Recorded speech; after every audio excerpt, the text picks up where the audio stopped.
Biz elə bilirdik müzakirəyə fəqət bir nəfər müxalifdir. Sən demə o bir nəfər çoxdan işi pişirib.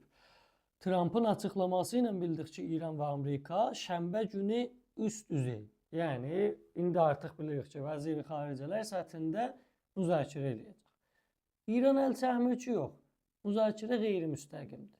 Bununla bağlı bir çox şuxluğa rastlaya bilərsiniz sosial mediada.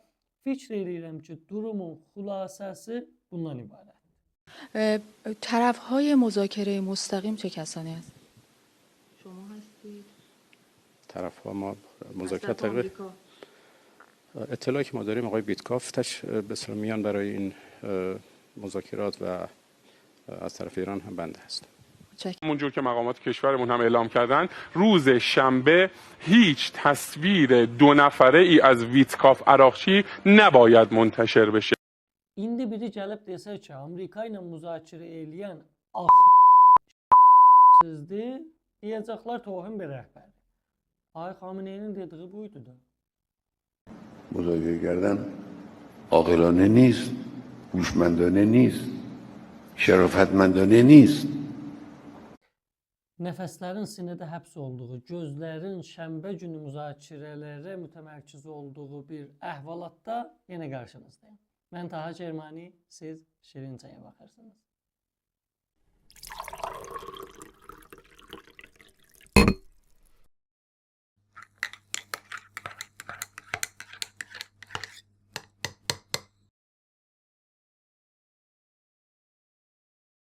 Nənəsi ölmüş Trump elə iş başına gəldi-gələli İranla müzakirə etməyə çalışır. Neçə səfərdə niyyətini açıqdan gizlidən oradan-buradan bəlli etdi. Xameneiyə də yazdığı namə bu son axırdakı namə birinci dəyildi. Yadınızda olsa birinci dövr Riyasət Cumhuriyəsində Japonun rəis cumhuru ilə bir namə yollamışdı. Ay Xamenei o zaman ona cavabını rəsanəyə elədilər ki, dedi, mən qabil görmürəm ki, cavab verəm. اون چی که از قول ترامپ نقل کردید من هیچ پاسخی به پیام ترامپ ندارم به شما یه مطالبی رو میگم اما به او هیچ پیامی نمیدم چون ترامپ را شایسته مبادله پیام هم نمیدونم. Ay Xamenei o zaman sizin bizim cibimizdən xəşləyib yox qabil görmürəm cavab verəm dediyində dolar 11.000 tümən idi. Bugün 10 bərabər kasıblayıb bilməm nəm neçə bərabər bədbəxtlədiyimiz bir dövranda Ay Xamenei indi xiffətbaranə günə də razı olub ki, müzakirə eləsin. Müzakirədə nələr danışacaqlar, nə edəcəklər bilirik ki, keçən bərcama belə razı olmayan bir Amerika var. Amerika da razı olsa bu Netanyahu əl çəkən deyil. Yəni əvvəl-axır İranı məntəqədə yerinə oturtdu, Tehranda nələr eləyəcəyi və ya daha doğrusu nələr eləyə biləcəyi əminəm ki, bizdən çox Tehran məsullarını düşündürür. Gərə-gərə düşünürlər. Bir peycerlər də oradan-buradan çıxar, havaya uçurar bunları ya yox.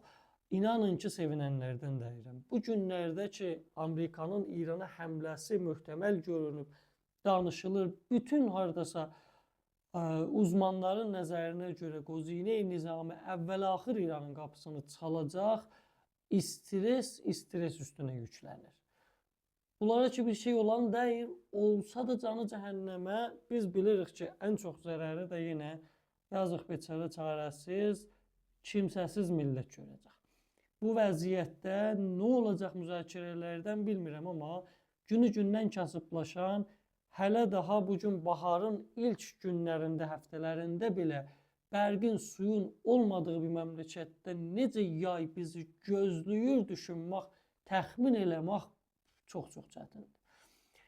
Cumhur-İslamı necə bu yaya atlatacaq, yaydan sonra qışın eynəyəcək, geçmiş qışın neynədir ki, qabaqçı günlərin neynəyəsin düşüncəsinin arasında gəlib gedə bilirik bəlkə, amma arxayan bildiyimiz bir şey var, o da durumun, vəziyyətin günü-gündən xərablaşması. Xoş xəbər vermək istəyirəm, umud vermək istəyirəm. Vəziyyətin heç olmasa bundan daha pis olmadığını demək istəyirəm, amma malların performansını bilirsiniz ki, limit tanımır. Bu gedişatı ilə də vəziyyət daha da inqilabiləşib, daha da korlanacaq. Bir şeydən əqəbneşiyini yoxdur da əvvəlallah. Sözdə Amerikanı yerlə bir etdilər, sosial mediada animationlər ilə. Həsən Nəsrullah bilirsiniz də, o çox animationlər ilə İsrailin neçə dəfə fəth eləmişdi. İndi İranda KXTV-də Hüseyniyə eləyəcək elədi, nə işlər görür bilmirəm, amma o üçün müsəlləmdir. İndi vəziyyətləri xərabdır, oturub danışıb işi qurtarmağa çalışırlar. Trump və daha doğrusu yenə də deyirəm, Netanyahu vazgeçərmi, nəyə razı olacaq, baxıb görməliyik. Ara sıra bəzi kəlmələr deyilir ki, 2 ay fürsət veriblər. Bu 2 ay fürsət doğrudur ya yox, ha vaxtdan başlayıb, ha vaxt qurtulacaq müzakirələr, axı 2 ayda bu qədər teknik məsələ, bu qədər detaylar ilə nəticəyə xətm ola bilər ya yox. Bunlar hamısı beynimizdə dolaşan suallardır, amma oradan ki millət məhrəm deyir, dalda bucaqdan nə keçir, xəbərimiz yoxdur. Məgərin ki, Trump yenə də bir ayrı nəfər ilə görüşündə sürpriz açıqlamalarla deyə ki, arxa pərdədə bunların görüşmələri nə oldu, necə oldu.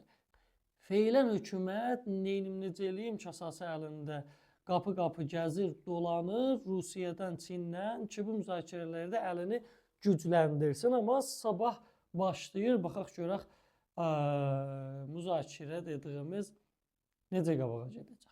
Bu günlərdə ki, müzakirə ilə baş qarışıb, Tirəxdurdan, nə bilim, 800 nəfərin naməsi, onun bunun imzası, inanın bunlardan danışmaq mən də görürəm. Sizə də demək istəyirəm, vəli o qədər gündəmdən, vəziyyətdən uzaqdırlar və ya uzaq görürəm mən ən azından, deyib vaxtınızı almağa belə dəyəcəyini zənn etmirəm. Ona görə feylən bu müzakirə məsələsi baxaq görək hara yetişir önümüzdəki günlərdə yenə əlbəttə yaxından təqib eləyəcək. Yeri gəldiğində uzmanlarla da görüşüb, müsahibə eləyib, nəzərlərini öyrənib sizinlə paylaşmağa çalışacağım. Ona görə indilik qısa bir video ilə getmək istəyirəm. Bir şeyi xatırlatmaq istəyirəm. Lütfən YouTube kanalımızı bəyənib, abunə olub, dostlarınızla videolarımızı paylaşmağı unutmayın. Sağ olun, sağlıcaqla qalın.